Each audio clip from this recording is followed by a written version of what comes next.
And in terms of the city potentially purchasing property tonight, what was done at tonight's meeting?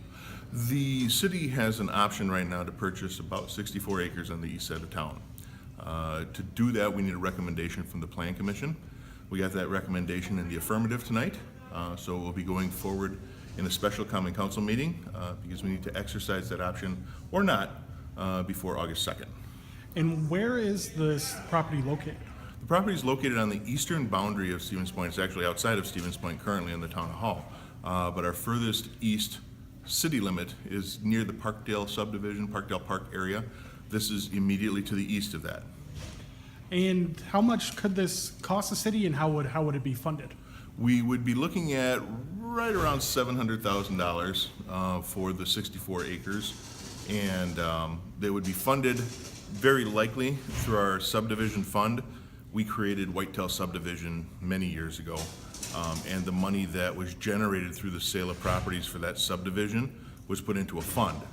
That fund can be used for purchasing property somewhere else. The Whitetail Subdivision is full now. We don't foresee ourselves spending any more money in there. The tax revenue will maintain the utilities and the infrastructure, so we have that money available to make this purchase. We wouldn't have to borrow or anything.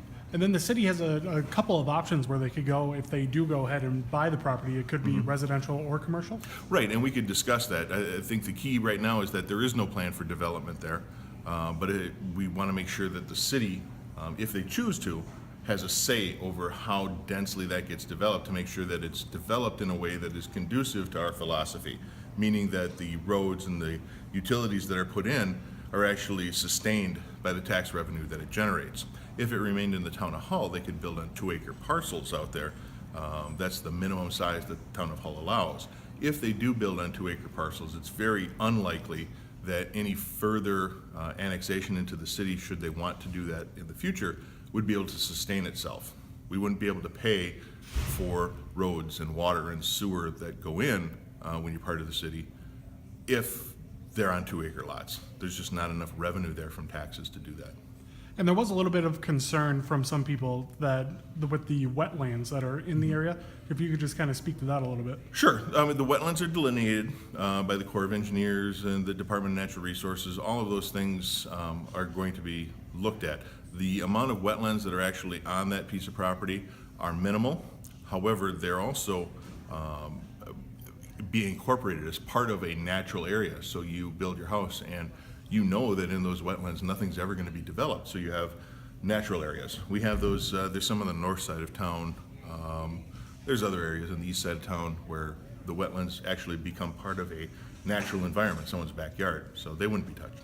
And on this piece of property, there is a home. If the city did go ahead and purchase it, what would the plans be with that home? Right now, nothing.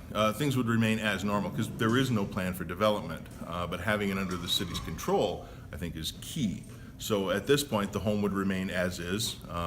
We would own it and lease it out until such time as we had another buyer for the area. Right now, that home is located on a 10-acre parcel. We could shrink that down because in the city we allow less, and maybe capture some of the other land and make some developments there.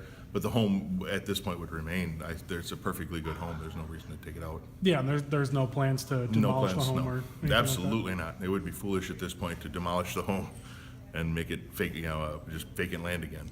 And when will the city council vote on this then? Well, we'll have to have a special meeting now, so we'll get working on that tomorrow. It will be either later this week, potentially early next week. And if you has to be done. The option has to be exercised by August 2nd. Yes, I was going to get to that. And then, if you had to guess right now, where would you think the city might go on this?